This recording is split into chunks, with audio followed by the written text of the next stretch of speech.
कोई गेहूं काटेगा, इतना काम करेगा, तो थोड़ा बहुत तो शकल बेकार हो ही जाएगा, है ना।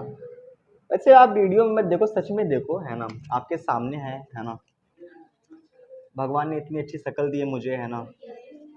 मैं तो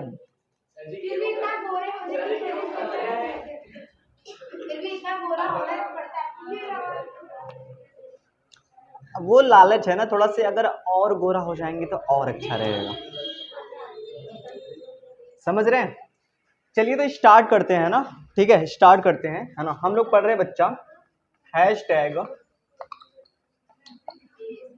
बेसिक मैथमेटिक्स, है ना। ये आपको दिख रहा है जो मैं लिख रहा हूं, हैशटैग बेसिक मैथमेटिक्स। बस करिए, है ना। हेलो हेलो हेलो, मैं चाहूंगा कि आपका ध्यान मेरी तरफ हो, है ना। फटाफट से, है ना, कुछ बातें स्टार्ट करते हैं। और मैं बहुत स्पीड में बोलने वाला हूँ, तो सारी की सारी बातें आपको समझ में आने वाली हैं, है ना। और नींद की, है ना, ठीक है, गर्मी की कोई तो बात ही ना करेगा मेरे सामने। ऐसा फील करो कि आप कश्मीर में हो, बर्फ पड़ रही है, बहुत ठंडी लग रही, ठीक है, ठंडी लग रही है ना, ठंडी, तो ठंडी लग रही है ना, बहुत ठंडी लग रही है ना, स्वेटर चाहिए, स्वेटर, तो गर्मी तो ऑटोमेटिक भाग जाएगा। तो ऐसा फील करना है ना। फिलहाल अभी पढ़ाई पे बात करते हैं। देखो, हम लोग पढ़ रहे हैं बच्चा हैशटैग बेसिक मैथमेटिक्स। मैंने इसके पहली वाली क्लास में, जस्ट पहली वाली क्लास में मैंने आपको क्या बताया था, डिविजिबिलिटी रूल, यानी कि भाज्यता के नियम, यानी किसी बड़ी से बड़ी संख्या को देखकर ये बताना कि वह 2 से कटेगा, कि 3 से कटेगा, कि 5 से कटेगा, कि 7 से, 11 से, 13 से, 17 से कैसे कटेगा, है ना। उसका फायदा क्या होगा कि जैसे कोई अगर हमारे पास एक बटे वाली संख्या हो, कैसी संख्या हो, अगर हमारे पास एक बटे वाली संख्या है ना, आपको इसको काटना है। क्योंकि मैथमेटिक्स में क्या है ना, देखो एक बात समझो पहले, है ना, छोटी छोटी चीजें आपको आगे ले जाएंगी, है ना। तो हर छोटी चीज पे आपको ध्यान देना है, तब जाके आप मैथमेटिक्स को सीख सकते हैं। अब ये 24/6 है ना, इसको हमें काटना है। एक तरीका ये है कि आप इसको 2 से काटो, दूसरा तरीका ये है कि डायरेक्ट 6 से काट दो, ठीक है ना। तो ये कितना हो जाएगा, 6 कम 6 और 6 चौका 24, तो 4 बटे कितना हो जाएगा, 1 हो जाएगा, है ना। और 4 बट्टा, यानी मैंने कहा कि अगर बटे में 1 हो तो इसको हटा देते हैं, सिर्फ लिखेंगे 4, ये हो जाएगा आपका आंसर। हम पढ़ रहे थे डिविजिबिलिटी रूल। अब ये क्या, जैसे फॉर एग्जांपल अगर मैंने आपके सामने एक चीज लिख दिया ना, 4 1/4, इस चित्र को ध्यान से देखो। कितने लोगों का कहना है ना, कि यह एक परिमेय संख्या है, हाथ ऊपर, यह परिमेय संख्या है कि नहीं, यस और नो, बिल्कुल परिमेय संख्या है। क्या यह एक भिन्न है, हाँ या ना, जिसमें अंश आए और हर आए उसे भिन्न कहते हैं। लेकिन इसकी शक्ल देखो, यह क्या है, यह है 4 सही 1/4, इसको ऐसे ही पढ़ते हैं। इसको कहते हैं बच्चा मिक्स्ड फ्रैक्शन। क्या कहते हैं, मिक्स्ड फ्रैक्शन, है ना, यानी कि मिश्रित भिन्न। पहले इसको आप सही रूप में लिखेंगे। सही रूप का मतलब क्या है कि सिर्फ और सिर्फ अंश होना चाहिए और हर होना चाहिए, कुछ अलग से नहीं होना चाहिए, है ना। तो कैसे करते हैं, 4 का इसमें गुणा करते हैं, 4 चौक 16, और इसमें ये जोड़ देते हैं ना, तो 4 चौक 16, 16 1 17, और ये हो जाएगा 17/4। तो जो ये है वही ये है, कोई खास अंतर नहीं है। समझ में आया कि नहीं आया, है ना। जैसे एक बात समझना बहुत ध्यान से, पहली बात समझो, है ना, पूरी की मतलब पूरी तरह से अपने माइंड को एकदम क्लियर कर लो। हमने कैसे स्टार्ट करा है और हम कैसे पढ़ रहे हैं। हमने बहुत एक लाइन से शुरुआत करी है। सबसे पहले हमने शुरुआत करा मैथमेटिक्स के बारे में, उसके 3 पार्ट्स होते हैं, सॉल्विंग पार्ट, हम लोग अर्थमेटिक पढ़ रहे हैं ना, एक लाइन वाइज संख्याओं के बारे में पढ़ा, फिर प्लस माइनस, है ना, ये सारी की सारी बातें करते हुए। और आप इसका ना फेयर जरूर बनाना, ठीक है, और एक बार उसको ना जरूर देख लेना, या आपको पास अगर टाइम हो तो वीडियोस को एक बार देख लेना, है ना। इससे क्या होगा ना कि आपके माइंड में सारी की सारी बातें छप जाएंगी, क्योंकि आप क्लासरूम में पढ़े हो, वही चीज़ वीडियो में देखोगे, वही चीज़ फेयर पे लिखी है, तो आप समझ जाओगे। और उसके बाद देखना क्लास 10th का मैथ आपको बहुत आसानी से आने लगेगा, इसलिए मैं इतना जोर दे के कहता हूँ, है ना। जैसे एक संख्या है हमारे पास, ध्यान से समझना, 96 इंटू 404 डिवाइडेड बाई 4, ये एक हमारे पास एक क्वेश्चन है। और एक क्वेश्चन हमारे पास है 96 प्लस 404 और बटे है 4, ये हमारे पास 2 क्वेश्चन है ना। 96 गुणे 404 और भागे कितना है 4 है। इसको हमें सॉल्व करना है। मैं इधर से कर रहा हूँ, जगह नहीं है नीचे। तो पहली बात तो ये है कि यहाँ पे है मल्टीप्लाई, क्या है मल्टीप्लाई यानी कि गुणा है। तो हम इसका और इसका गुणा करेंगे और 4 से काट देंगे। ये बात सब लोगों ने सोची, हाँ या ना बोलो, तेज से बोलो। लेकिन कभी भी आज के बाद अगर यहाँ पे गुणा है, किन्हीं संख्याओं के बीच में क्या है गुणा है, तो आप पहले गुणा करने से पहले पहले काट लो तब गुणा करो। सही बात है। तो पहले काट लो तब गुणा करो, है ना, आसान हो जाएगा। जैसे इसको काटो है ना, 4 एकम 4, ये हो जाएगा 4 एकम 4 0, 4 एकम 4। अब कितना हो जाएगा 96 का गुणा 101 में कर दो। तो फटाफट से लिखेंगे 101 और नीचे 96 है ना। तो जब गुणा करेंगे तो कितना आ जाएगा, ऐसे करके आ जाएगा है ना। तो 6 9 6 9, तो कितना आ गया 9696। सही बात है। जैसे एक सवाल है ना,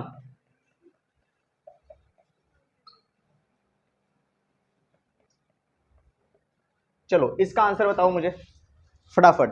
ध्यान रहे है ना, मतलब कि ये बात ध्यान रहे कि मल्टीप्लाई में गुणा में है तभी कटेगा, है ना। जैसे अभी इस सवाल को बताऊंगा, ये प्लस में तब ये नहीं कट जाएगा, ठीक है। इसको अभी बताऊंगा। इसका आंसर बताइए कितना आएगा तुरंत।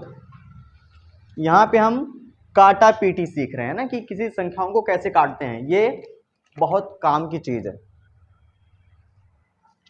इस सवाल का आंसर गलत नहीं आना चाहिए।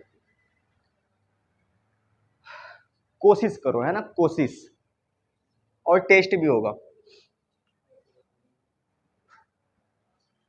तो हम यहाँ पे काट रहे हैं, देखो ध्यान से, 2 से 2 कट जाएगा। सही बात है ना। ये कहने की जरूरत नहीं है कि 2 एक कम 2 2 एक कम 2, है ना। 2 से 2 कट गया, बात खत्म। अब देखो ये 3 3 त्रिक का 9, ये कट गया। चलिए ऐसे काट सकते हैं ना, 3 दूनी 6 है ना, ये 3 पूरा कट गया और 3 दूनी 6, 2 दूनी 4। सही बात है। क्या क्या बच गया है, सिर्फ ये बच गया है और सिर्फ ये। तो 27 दूना कितना होता है 54 होता है ना। ऐसे आंसर आपका हो जाएगा। समझ में आया। चलो एक आसान दे रहा हूं, इसको करो आप लोग, ठीक है। इसको तो हर कोई करना चाहिए है ना, हर बच्चे को।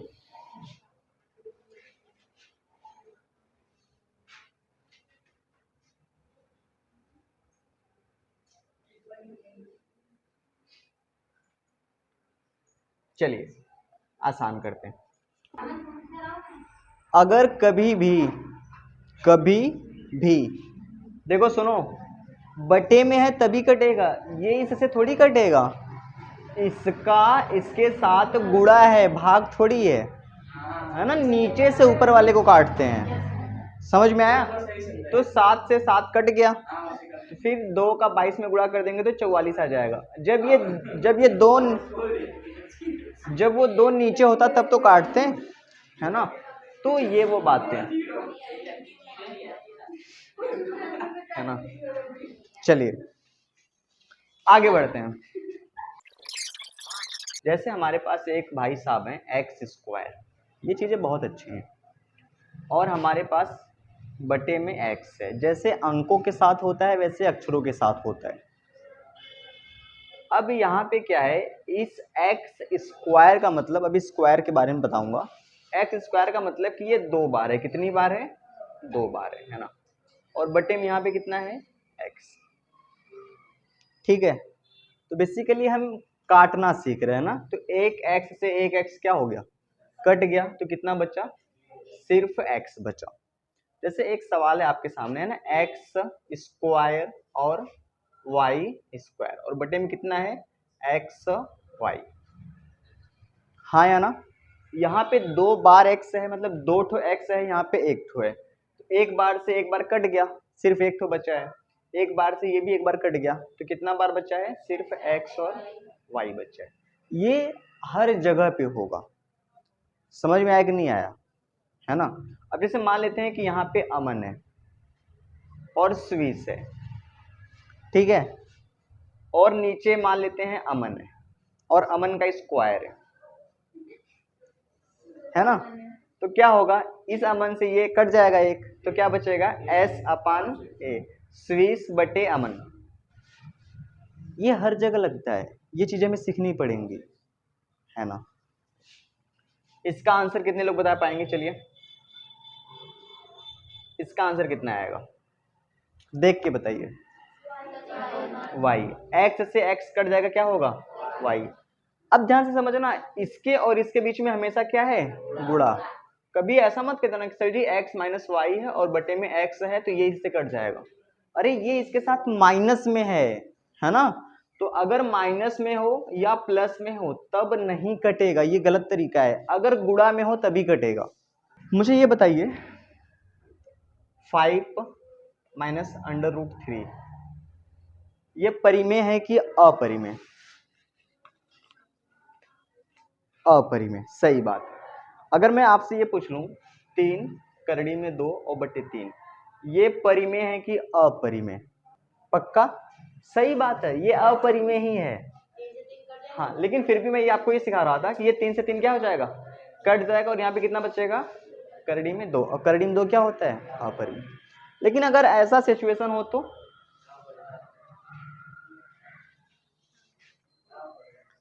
ये परिमेय है कि अपरिमेय? ओए महान पुरुष, 289 किसका स्क्वायर होता है? 17 का। तो यहां से 17 बाहर हो जाएगा, तो 17 में से 5 निकल जाएगा, कितना बच जाएगा? माइनस का 12, और माइनस का 12 होता है परिमेय। तो ये चीजें आपको ध्यान देनी पड़ती है ना। बैठ जाइए। ये वो चीजें हैं जो हमें सीखनी है। चलिए बात को आगे बढ़ाते हैं, है ना। देखो ध्यान से, हमने डिविजिबिलिटी रूल पढ़ा। इसके जस्ट पहले वाली क्लास में हमने आपको बताया था कि अगर एक ही सवाल में प्लस आ जाए, माइनस आ जाए, गुणा आ जाए तो सॉल्व कैसे करते हैं ना। तो सबसे पहले गुणा सॉल्व करते हैं, उसके बाद प्लस करते हैं, फिर लास्ट में क्या करते हैं? माइनस करते हैं। अब अगर एक ही सवाल में भाग आ जाए, गुणा आ जाए, प्लस भी आ जाए और क्या आ जाए? माइनस आ जाए, तब कैसे सॉल्व करते हैं। उसके बाद अगर उसी सवाल में कोष्टक भी आ जाए तब कैसे सॉल्व करते हैं। अगर उसी सवाल में स्क्वायर, कोष्टक, है ना, भाग, गुणा, प्लस, माइनस आ जाए तब कैसे सॉल्व करते हैं। अगर इतना होने के बाद बटे में भी आ जाए तब कैसे सॉल्व करते हैं। अगर उसी में दशमलव आ जाए तब कैसे सॉल्व करते हैं। ये लाइन वाइज बढ़ता रहेगा। तो फिलहाल अभी हम बात करते हैं, है ना। उसके बाद मैं आपको पढ़ाऊंगा बोर्डमास नियम, इसको ध्यान से समझना, ठीक है। देखो अगर सवाल में भाग आ रहा है, क्या आ रहा है? भाग, ठीक है ना। और क्या आ रहा है? गुणा आ रहा है, क्या आ रहा है? गुणा। और फिर आ रहा है प्लस, फिर क्या आ रहा है? माइनस। तो बच्चा सबसे पहले हम लोग करते हैं भाग। क्या करते हैं? जहां जहां पे भाग होगा, जहां जहां पे डिवीजन होगा, सबसे पहले हम वो सॉल्व करेंगे। उसके बाद हम लोग गुणा करेंगे। क्या करेंगे? अब यहाँ पे जोड़ से मतलब नहीं है, मतलब ये है कि जो जो जुड़ेगा उसको जोड़ लेंगे। जैसे कहीं पे अगर माइनस माइनस जुड़ रहा है तो उसको जोड़ लेंगे। घटाएंगे हमेशा लास्ट में। लास्ट में कैसे घटेगा? जब चिन्ह अलग अलग हो, एक प्लस एक को क्या हो, तब जाके घट जाएगा, है ना। तो जोड़ते हैं और घटाते कहाँ पे हैं? एकदम लास्ट में। इतनी बात क्लियर है। जैसे एक सवाल मैं आपके सामने लिख रहा हूं, है ना, इसको ध्यान से समझना, बहुत ध्यान से। जैसे मैंने सवाल लिखा है 16 भागे 4 प्लस, है ना, 18 गुणे 5 और उसके बाद है माइनस का 3 और प्लस का है 2। चलिए अमन खड़े हो जाइए, है ना। अब मुझे ध्यान से बताइए कि इसमें भाग कहाँ पे है, किसके किसके बीच में है? 16 और 4 के बीच में है। तो मुझे बताइए कि हम 16 में 4 से भाग कर रहे हैं कि 4 में 16 से भाग कर रहे हैं? कहने का मतलब कि जो आगे होता है उसको हम लोग यहाँ पे लिखते हैं और 4 को यहाँ पे, तो 4 चौक 16। कहने का मतलब है कि इसको सॉल्व करने के बाद यहाँ पे कितना आ गया? 4 आ गया। हाँ ना बोलो, है ना, ठीक है। पिछली ब्रेच ध्यान दीजिए। अब क्या करते हैं? अगली लाइन को सेम ऐसे करके उतार लेते हैं, हाँ या ना, है ना, ऐसे करके। चलिए चलो, कम से कम एक चीज तो हो चुका है। अब हम क्या सॉल्व करेंगे? गुणा। तो गुणा किसके किसके बीच में है अमन? 18 और 5 के बीच में। तो ऐसे 4 लिख लेंगे, प्लस लगा लेंगे, 18 पच्चे 90, फिर -3 कर देंगे और प्लस कितना कर देंगे? 2 कर देंगे। बैठ जाइए, आरुषि खड़े हो जाइए। आरुषि अब क्या करेंगे? गुणा भी हो चुका, भाग भी हो चुका। अब क्या करेंगे, किसको किसको, कौन कौन एक में जुड़ेगा, 90 4, बस यही लोग जुड़ेगा और कोई नहीं जुड़ेगा। सही बात है, 90 4, क्योंकि जो जो प्लस में है वो क्या हो जाएगा, एक में जुड़ जाएगा, है ना। जो जो प्लस में है वो एक में जुड़ जाएगा। तो 90 और 4 94, 94 दो कितना हो गया 96, तो हो जाएगा 96 माइनस का 3, तो फाइनल आंसर कितना आ जाएगा 93, है ना। तो ये हो जाएगा आपका आंसर। समझ में आया। तो सवाल को ऐसे सॉल्व करते हैं, है ना। चलिए एक सवाल आप लोग मुझे करके दिखाइए इसी सवाल को देखते हुए, है ना। और मैं चाहूंगा कि एक ही बार में आपका आंसर आ जाए। अच्छा ये बताओ, सबसे पहले भाग करेंगे, है ना। तो पहले हम ऐसे उतार लेंगे, है ना। ये 18 है ना, ये क्वेश्चन है, उतार लिया। फिर हमने लगा दिया प्लस, क्या लगा दिया प्लस। अब बताओ इस केस के बीच में भाग है ना, अगर हम 12 में 4 से भाग करेंगे तो कितना आएगा 3 आएगा, क्योंकि 4 यहीं 12 होता है तो 3 आ जाएगा। प्लस कर देंगे, अगर आप बहुत तेज हैं तो यहीं पे गुणा कर लो, 2 तिहाई 6 हो जाएगा, माइनस का 2 हो जाएगा। अब ये इतना पूरा क्या हो जाएगा, जुड़ जाएगा। 18 3 हो जाएगा 21, और 21 6 कितना हो जाएगा 27, है ना। तो ये हो जाएगा 27 माइनस का 2, तो यहाँ पे फाइनल जो आंसर है वो आ जाएगा 25। चलिए एक बहुत आसान सवाल दे रहा हूं, खुशी और काजल कृपया करके इस सवाल को करेंगे क्योंकि ये बहुत आसान सवाल है। बाकी लोग भी तो ऑप्शन दे दे रहा हूं आपको, option A B C D. Option है 25, ऑप्शन है 18, 11 और 16। देखते हैं क्या ऑप्शन आता है।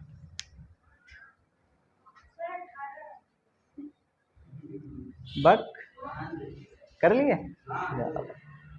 दिमाग लगता है तुम लोगों का धीरे धीरे तेज हो रहा है ना, इंक्रीज हो रहा है। पक्का 18 ऑप्शन बिल्कुल सही है। कैसे करेंगे, देखिए 3 हो जाएगा प्लस, अगर हम यहाँ से क्या करेंगे 4 पच्चे 5 12 हो जाएगा और गुणे 3 हो जाएगा, तो फिर गुणा करेंगे 3 प्लस 5 तिहाई 15, और फिर 15 3 कितना हो जाएगा 18। ये हो जाएगा आपका आंसर। चलो अब थोड़ा सा ये कठिन हो गया है ना, इसको ध्यान से देखो। अब एक नया तरीका बता रहा हूँ, तरीकों को ध्यान से समझना। ये 30 भागे 6 लिखा है ना, इसको आप ऐसे लिख सकते हो 30 डिवाइडेड बाई 6, लिख लिया, ठीक है। अगली लाइन है गुणे 2 माइनस का 3 गुणे 2 प्लस, इसको ऐसे लिख सकते हैं, हाँ या ना बोलो।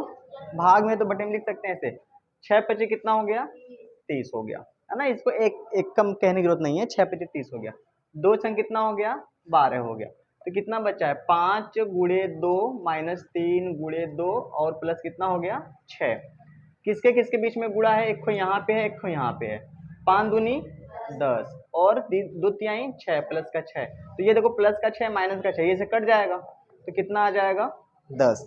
वैसे सेम इसकी कहानी करेंगे, है ना।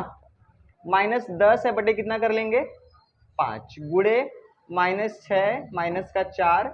अब देखो माइनस 4 है ना, माइनस 4 भागे कितना है माइनस का 1, ध्यान से समझना, ठीक है। दोबारा समझना, माइनस लगाया, फिर 4 है और भागे कितना है माइनस का 1, और प्लस कितना है 8, तो यहाँ से आएगा 5 दूनी 10, और देखो माइनस से माइनस क्या हो जाएगा कट जाएगा, यानी ये प्लस बन जाएगा, और 1 चौक 4 यानी सिर्फ 4 ही बचा यहाँ से, तो यहाँ से हो जाएगा -2 गुणे -6 प्लस 4 प्लस 8।